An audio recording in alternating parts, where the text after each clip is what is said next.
And we're back with another episode of the Lakers Fast Break podcast. It's Gerald Glassford coming right back at you here from Lakers Fast Break, Pop Culture Cosmos, where we cover the latest news and trends of pop culture each and every week, twice a week, wherever you get your podcasts. Inside Sports, Fantasy Football, of course, all the great folks that help us out here, including Joe Soro, Ox1947, and of course, LakersBall.com, the Lakerholics crew, Jamie Sweet, and Laker Tom, John Costas, Laker Corner and Clutch Talk, Stone Hansen at report_court. Also as well, of course, Empire Jeff TV, Daniel Berry Sports Highlights, also as well. Of course, don't forget John McCaley channel. All the great channels, Lakers in 5 as well. All these great channels, but please support us by liking and subscribing today to all of us here at the Lakers Fast Break podcast. Well, I promised him he'd be able to come on, and here he is now. Good fan and a good follower of everything Atlanta Hawks. It is, of course, Guy. You got to go ahead and check out and subscribe to his YouTube channel today. It is the Legend 350. Legend, great to have you here, my friend. I know I'm not going to have you on for a long time, which means you're going to have to come back on so we can talk further. I don't know if you saw my playlist before last season. We had extensive previews of each and every team, so definitely on there. But I want to have you on over the summer. And, of course, would love to have you on next Tuesday for our draft, making the number one pick. How about that, my friend? I'll definitely be here. Absolutely. So with that in mind, my friend, I want to ask you this. The Atlanta Hawks and our NBA observations here have the number one draft pick. And of course, the news of the day, we talked about JJ Redick already getting the head job at the Lakers, and also saw, which I know that Joe will probably have a lot of thoughts on later today in regards to Alex Caruso getting traded from Chicago to OKC for Josh Giddey. So that I will leave and spare later. Right now, we're talking about your Atlanta Hawks and how it may tie into the Lakers as far as the trade is concerned a little later on. But the number one draft pick is coming up here in a few days. And a not so good draft that everybody's admitted to. It's not the best draft in the world. Plenty of candidates seem to be named. Alexander Sarr, very impressive young man. Definitely could be someone that could be a very good, maybe a high-end rotation player when all is said and done, in my opinion. Zachary Richer out of France, who has possibly the ability to be something a little bit more special. I think he has a little bit of a higher ceiling, personally. Stone Hansen, our good friend, who covers the draft like no one else. He has said if it was him, he would be taking Ron Holland, who I think, as well as he does, that he could be a 20-point scorer in the league. Or also as well, you've talked about Donovan Clingan coming from the national champion UConn Huskies. His name has been bandied about. In fact, he's been actually given a workout by the Atlanta Hawks as well. So with all that said and done, let's say you're in the boardroom in Atlanta right now. Let's say you're taking charge and you're in command. How would the Legend 350 line up the number one draft choice, giving us a preview of what you might do in our mock draft, although it is subject to change? Most definitely is. Especially this year. It's a lot of choices, and it feel like with it not being a very strong draft, it's almost like it's not that much room to make an error, especially being how bad we've been the last couple of years. But if I had to pick right now, I probably would go with the Zacchaeus kid just because of the higher ceiling. And I'm assuming when we draft him, then I know Murray or Young, one of them finna go. I know at that point. Well, he's tall enough to be a small forward, a swing forward. So the thing is, though, you have one of the pieces that you probably are likely to keep, who I'm really high on, is Jalen Johnson in Atlanta. Let's just put the backcourt issues aside, because that is my second part of our conversation, because that could lead into something Lakerish here in a second. The conversation of you get Richer Can he play alongside with Jalen Johnson? I mean, don't they kind of like blend together? Who is the reason why I say that is because defense and rebounding, I think, becomes combined because both players are kind of similar in many Kind ways. of. It's possible to make it work.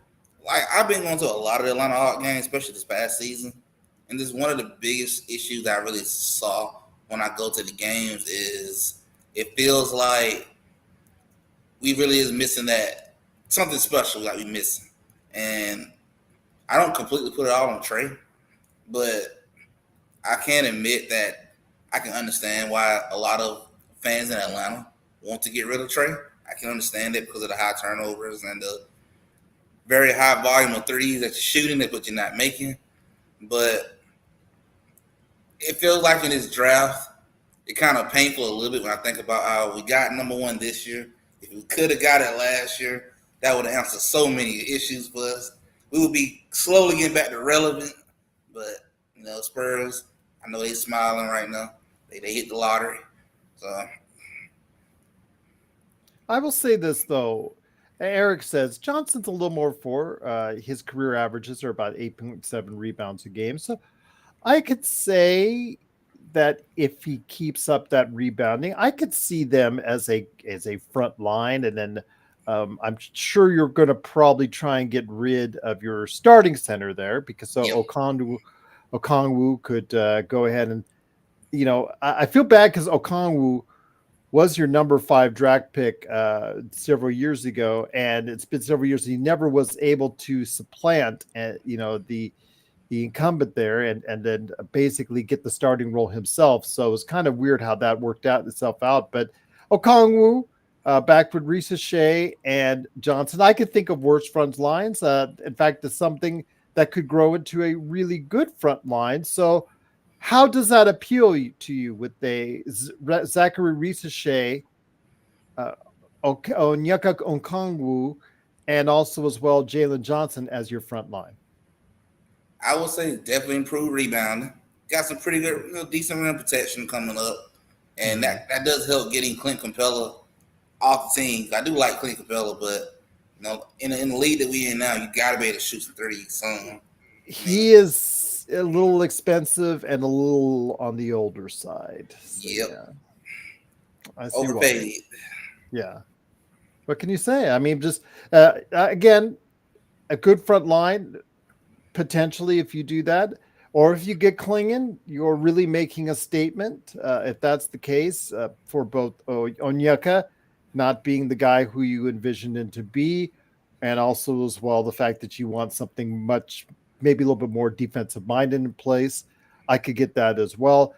Sar though was the leader in the clubhouse for a long time. Very long. This time, yeah. Although I say a Collier, Ron Holland. There Mm-hmm. were a couple others that were also over the course of the last 365 days also projected to be the number one as well. But Alexander Sarr is someone that I don't think people should pass up on. We saw this the year Banchero was chosen, where Banchero was a favorite, but then he dropped out of being favorite. Then the last moment, the last day, he became the number one choice again. Could you see that potentially happening for someone like Sarr? I could see it happening for him. I do see a lot of upside in him, which is why I was still okay if you want to draft him wise, just because the potential is there. Even though the draft is not strong, there is still something's there. I just don't know if it's going to be superstar status, but something's there that can still answer a lot of the questions that we really need answered. And something will help us get out of being the 10th and 11th seeders, get me to the 6th or 7th seed, get me closer to playoff range in a Well, bad Eastern Conference. well, I will just say welcome to the NBA's level of purgatory for the Atlanta Hawks. The Lakers are certainly glad to see you there. It's a nice little party that they're having there in purgatory right now with that 6 to 12 spots right now in each of these conferences because they're basically right now both in a very similar type of stratosphere. But Atlanta's future is going to be tied most likely to what they do this offseason after they make the number one draft choice, with the fact that, like in Cleveland, they have a very combustible, good in stats, but maybe not always good as far as the total outcome is concerned type backcourt. Both Cleveland and Atlanta seem to have that same type of quandary, same type of problem. Do you trade one or do you trade the other? I think both will work itself out. Where with Atlanta, in their case, Murray and Young just they're just not perfect fits. No. So your thoughts? Murray's name was heavily bandied about at the trade deadline, but that doesn't necessarily mean at all, Legend Pre 50, that this could be the way that they're going to go is trading Murray. Trading Murray is not the obvious thing that they're going to do at this point in time. Your thoughts on that before we get to where they might go? If you do, you was you, and you think, do you keep both together, or do you think one or the other should go at this point in time? When I watched them play throughout the season, all the games I watched in person, they look good at times with each other, and then sometimes it's kind of reminds me of a Luka and Kyrie, where it's your turn this time, oh, now it's my turn this time. A little bit of the one is each turn time situation. I would like to see them stay and work it out together, especially when we got a star out of Trae Young, but it is looking like the franchise want to move off on one of them, and then a lot of Atlanta Hawks fans as well. I hear it in the arena when I go to the games. A lot of them do want to move off on one or the other.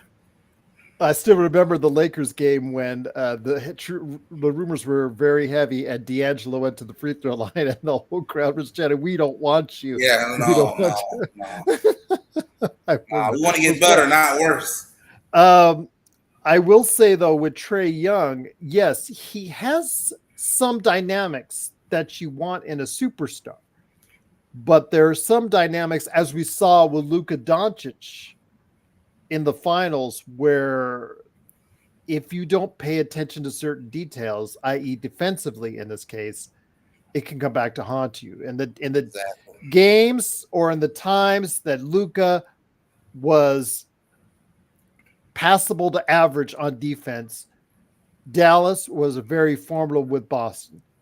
When he was not, it made it a lot easier for Boston to go ahead and drive and then kick to the open three-point shooters. So with that said in mind, that's why I'm saying, for me, Trae Young is not the definitive, he's our franchise guy going forward in Atlanta, because he has certain deficiencies which can get exploited in a playoff matchup. Does this concern you at all, and maybe come to realize that maybe that he might be the one that's traded this summer? It does concern me when I watch him out there getting cooked on defense left and right, but then also all the turnovers, and I think one time he threw a bad turnover so bad I did left. I'm done. I can't watch this anymore. But it's like he got so much potential that is there. Like a little bit of Steph Curry is there, but it's just not clicking. I thought maybe he'd be better in a better situation where he can be in a different team situation, that he ain't the number one guy. So if that's the case, and you're trading, you said Murray is the one that you would trade of the two at this point in time. Is that correct? I want to say I want to keep Trey Murray, but then something tells me I might be better off if I let Trey go and let Murray stay. So where would you send him? For obviously as a Lakers fan, Rob Pelinka, if that was the case and he got word that Trae Young become available, he's on the phone like yesterday, going ahead and calling Atlanta to try and throw everything that he can. Now that he will have it after the first, he'll have 2 extra first round draft picks plus this one, up to 5 swaps, et cetera, which I know doesn't impress you a lot, because OKC, as you just saw, could literally trade anything that they want right now and get virtually everything that they want with all the draft choices. Yeah, exactly. They literally have a treasure trove of assets there in players and or picks. New Orleans, Orlando is someone I've talked about as a destination for Trae Young. San Antonio, if they want to get more serious with Victor Wembanyama. Your thoughts? I personally have thought that the Lakers would be a great place for him to go, but again, I'm just not sure we have enough to fill your needs, Legend 350, or the Atlanta Hawks needs as well. Well, I mean, at first I was like, we're gonna trade with the Lakers. I know Lakers probably don't want to hear it, but I wouldn't mind taking Austin Reeves off y'all hand if y'all didn't want them. I wouldn't mind making that deal. But I really know we need another guard. We want to continue to get some guys, some bigger guys, power forward who can spread the flow a little bit. That's why I wasn't really too happy about Clint Capella. You can put him in the game, but he up in age. I can't spread the floor with you out there. We need more rim protection, 3-and-D guys. We need another guard that's a lot less turnover rate. Because the turnovers is really killing us. And it's someone who can shoot the ball consistently from 30. Pick up the inconsistency that we got.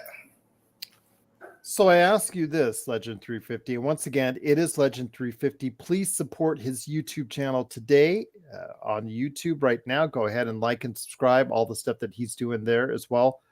I want to ask you this name that was dropped, and thank you so much to, I forget who it was that dropped it. Please say in the chat who did. DeAndre Hunter is a name that Lakers fans should know because it was originally their draft choice. Mm-hmm.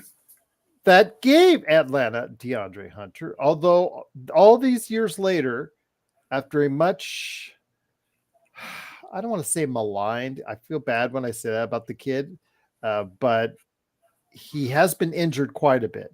He has not, a lot to say the least. He has not fulfilled his potential in any way, shape, or form.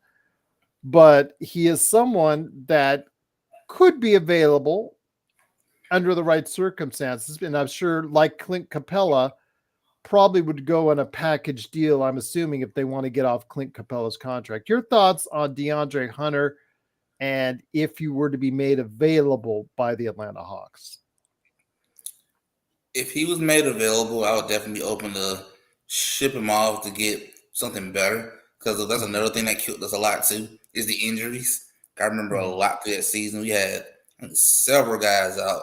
And I was like, well, I might well just, what's the point of playing this game? We know what the result's going to be. So I would think we could ship him off and get someone that is more health-wise, that can do what he will do, what we was hoping he could do, that he wasn't able to do, but someone that can also stay healthy too.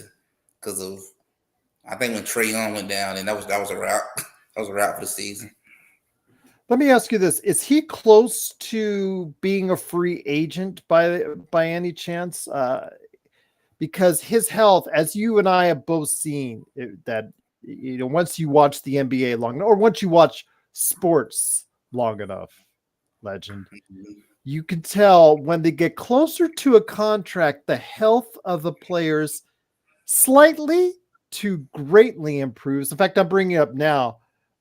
He has actually got 2 more years on his contract. So we could still, or you could still see a little bit less health in him. It's pretty expensive contract, 23 to 24 million in each year. Yeah. So I don't expect great things from him this year. Next year is when I think he might really kick it back up to being the player because, it's in a contract year. So he'll miraculously find a clean bill of health and be able to play as best he can at that point in time. But if you can get the kind of $23 million production from him, how big of a bonus would that be for the Atlanta Hawks? That would help us tremendously to win a couple more games because I feel like if we can get him to step up, we can get Trae to cut down the turnovers and he stay healthy, get us a 3-and-D power forward, better rim protection. I feel like we can really beat something in the Eastern Conference just because of, I look at our competition, it's bad with her. I mean, it's wide open, which is why Boston can have field all they want over there right now when Philadelphia and Milwaukee fall apart. I agree with you. A lot of Joe actually mentioned that about earlier today about Milwaukee. That could be leaning one way or the other as far as could go get very good between Giannis and Damian Lillard and everybody else there in Milwaukee, or it could go off the rails very quickly and Giannis could want out, et cetera, et cetera. So if that's the case, I don't see Indiana. Sorry, with all apologies to Sports Baby in Australia, I do not see Indiana having that kind of success 2 years in a row. I don't either. Maybe I'm sure he'll want me to be wrong on that one, but a team like Atlanta, if they put all the pieces together quicker and in a supposedly weaker Eastern Conference, could make a run back to formidability in the Eastern Conference. So again, I think you're right as far as that they put the pieces together, but I do think they have to break up that guard duo. I just think that Yeah. they do a lot of the same things. And you're saying that while the move you would probably make is probably try to trade or ship out Murray, you're more likely to think the better deals would come for Trae Young. Yeah, I would think the better deals is Okay. gonna come for Trey. That's Okay. gonna be the more attractive piece. Okay. I hear you on that. And I can't say I blame you. And then it all ties into what they could be doing. And again, I'm hoping that you'll get a chance to go ahead and pick first next week in our mock draft on Tuesday at 3 p.m. Pacific, 6 p.m. Eastern. You do have the number one pick with Atlanta. And then also as well, you do have, I think I'm looking right now, you do have, is that all you have is one pick in the draft? I want to say, I think so. I'm looking right now for it. I could be wrong, but I think you do have right now, as of now, you only have the number one pick. Well, it's a good pick to have if you only have one pick. So, Yeah. so your only pick right now, unless they trade in to get something else, is at the number one position. And if that's the case, you guys have to hit, I don't want to say a home run because it is considered a down year, but you have to get a strong rotation player out of this. Is there anyone else that's come to your mind that you've seen kind of intrigues you that say, you know what, maybe Risa Shea is not the only option for the Atlanta Hawks?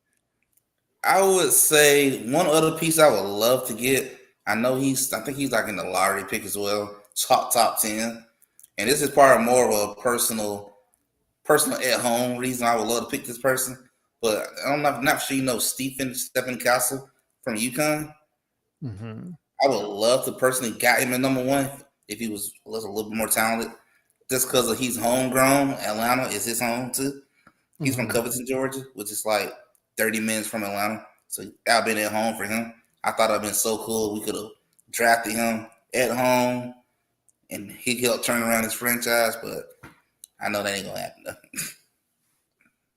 Well, the reason I say that that would be such a bad pick because he's probably the best defensive guard after need because your defense, and as you know, was one of the worst in the NBA last season. So having any sense of defense on the perimeter would be extreme help. If you're going to keep Trae Young, let's say, over Murray, you do need a defensive stalwart that's going to just basically be there for the shots. Let him do the playmaking and go ahead and be there to go ahead and set up at the perimeter, take the setup jumpers. That's the thing. Can he improve his jumper to the point where he's getting it into the 35, 38%, 40% three-point realm? If Castle can do that, he's going to be a really good player in the league. If not, we've seen already in this league what happens to those defenders who can't consistently shoot.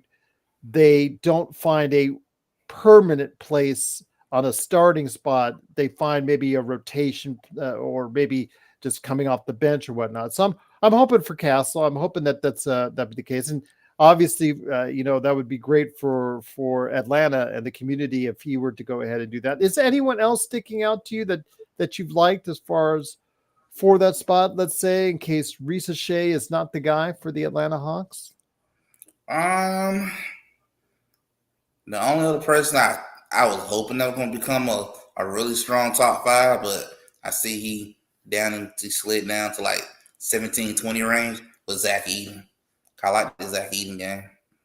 He So just a you little. were on the Zach Eady train. Okay. This has been I an was. ongoing debate in our audience between the guys such as yourself that are super high on him and the individuals like me that have seen the way he's been projected for the past 2 seasons and say that's such a that for me that's just such a steep climb. It's something I where I saw his projection this time last year when he pulled out of the draft. Because remember, he was in the draft and then he pulled out because he got the feedback that he didn't want to hear. And then going into this college season, how far back he was to see how far he's progressed. To me, that's just so far of a leap. If I'm making sense to see for me to see that he could be that high. Why do you think that he should be that high? Because I know Joe and I talked about it with our audience. We're not entirely sold on Zach Eady because of his mobility issues, the things on defense. It would always have to be drop coverage. You'd be dependent on that. Certain things that are not conducive to a 38 to 40-minute player. To me, he's a more of a situational player, and that's just my reasoning right now. I could be wrong. I hope I'm wrong. I want the best for the kid. So, your thoughts on Zach Eady and why you were so high on him? I was so high on him just because maybe I saw more of the. I kept seeing the upside, like something is there. Like this kid can be special if he get in the right situation and being properly trained a little bit more and get the foot speed better. I knew that was one of his biggest weaknesses in college basketball when I was watching him play. He played extremely well, but going from the college to pro level, that foot speed is too slow. You're going to get cooked on defense looking right. And that's the only thing really negative I saw about him. I thought he got perfect size, perfect height. It could be a pretty good little rim protection. Good rebounder, can score, can shoot the ball, but I know his foot speed is just too slow. And that's, to me, going to become an issue on the pro level.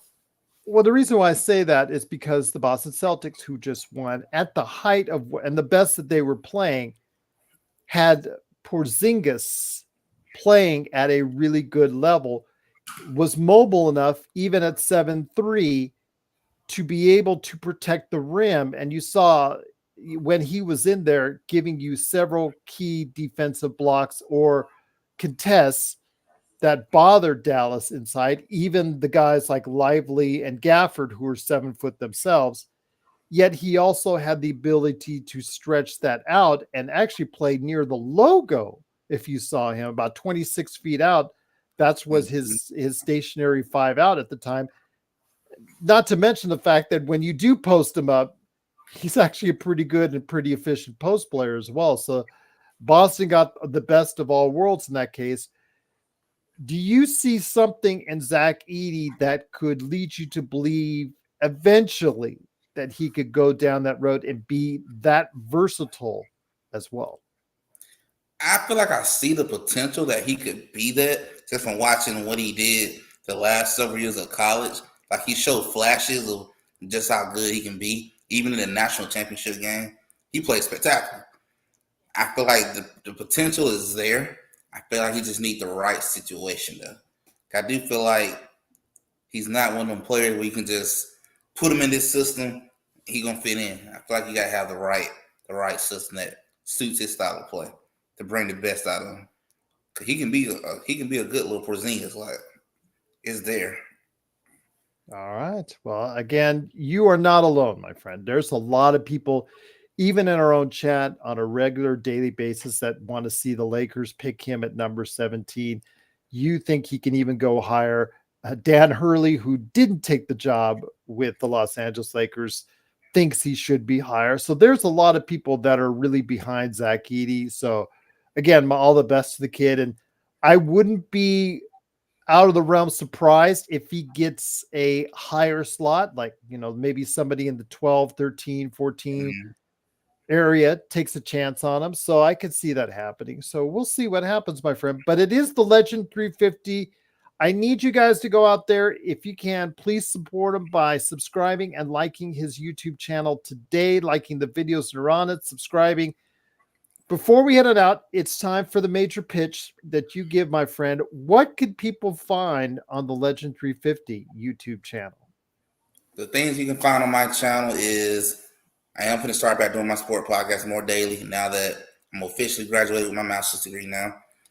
You can find a lot of sports, a lot of sports shorts, anime shorts, gaming videos. I love gaming, Xbox, PlayStation. I talk heavily on that. I can talk gaming all day, honestly, like I do basketball. So you'll find a mixture of everything, and just positivity, and just a laid back community. Just love video games and sports. I mean, my chats, we talking sports while I'm streaming a game. So be either way, we're very chill in my community. There you go. Sounds good. And by the way, if you are an Xbox fan like I am, as I do report it each week on the Pop Culture Cosmos, yeah, you've got to be a lot happier about what's coming up for Xbox. I was kind of worried there for some years, but they're finally getting that act together. Looking a little bit better now. Right now, what a down year for PlayStation. It's nice to see that Xbox is going to finally get a little bit of the limelight, so to speak. I mean, their showcase was something else. That was a special showcase. Well, I'll tell you what, Legend 350, it was great having you on. Again, you are the number one pick next week in our draft. That'll be Tuesday, 3 p.m. Pacific, 6 p.m. Eastern. Hopefully you'll be there to go ahead and give that first draft choice to the commissioner, i.e. me. And then I'll have on Stone Hansen, our draft reporter, to grade these picks as what's going on. And also as well, of course, Joe Soro. And if you want to stay and pick for as many teams as you want, I've got open slots as well for all the other teams right now, except for the Lakers. The Laker Tom has got that. But yeah, if you want to stay for as long as you can, I know because like I said, Atlanta only see one pick. Let me know in the email. You can email me which teams you want to pick for as well if you want to stay and hang around. You're absolutely welcome to do so, my friend. Okay, sounds good. Sports Baby says, I kissed your shoes this morning about I catched your show. Okay, I missed your show this morning about the coach. Sometimes those typos got me going there, Sports Baby. But yes, we did hire JJ Redick. We went on live for it. I appreciate everybody watching us on short notice. I'm assuming Joe will probably want to go ahead and talk a little bit more about it tonight. Now that he's had some time to digest it. So we'll hopefully come on with a later show tonight to go ahead and talk more about JJ Redick, because, what can you do right now? What better thing to do than talk about JJ Redick on a Thursday night? So there you go. Ready. Yep, absolutely. But Legend 350, now that I got your email, I got to hit you up more for Atlanta Hawks Insight. I truly appreciate it. Again, it's Legend 350. Please follow for any of your pop culture or sports needs. Head over to Legend 350 on YouTube. Legend 350, always great having you on. And now that you're part of what we do, we truly cannot thank you enough for spending some time with us, having some NBA observations with us right here at the Lakers Fast Break Podcast.